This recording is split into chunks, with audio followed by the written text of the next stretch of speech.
புத்தர் சொல்லுகிற போது அதை விழிப்புணர்வோடு கூடிய உள்ள சமநிலைன்னு குறிப்பிடுகிறார். புத்தர் குறிப்பிடும் போது விழிப்புணர்வோடு கூடிய, நீங்க சொன்னீங்கல்ல அந்த உள்ளுணர்வுன்னு, அது எங்க வேலை செய்யும்னா விழிப்புணர்வு இருந்தாதான் உள்ளுணர்வு புரியும்.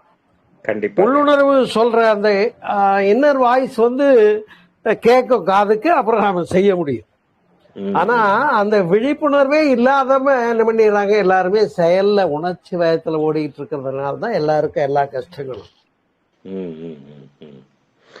அது ஒரு வகையில அறியாமையும் கூட.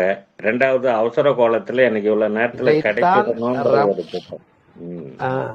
இதைத்தான் ரமணர் ஆன்ம சாட்சாத்காரம், ஆன்மா விழிப்புணர்வு பெற்ற நிலை என்று சொன்னார். அதை சாட்சாத்காரம் என்ற வார்த்தையினாலே குறிப்பிட்டார். அதைத்தான் ஓஷோவும் விழிப்புணர்வு என்று குறிப்பிடுகிறார்கள் என்பதை நீங்கள் அறிவீர்கள். அதேதான் இங்கே இந்த கோணத்திலே நாம் சிந்திக்கிறோம்.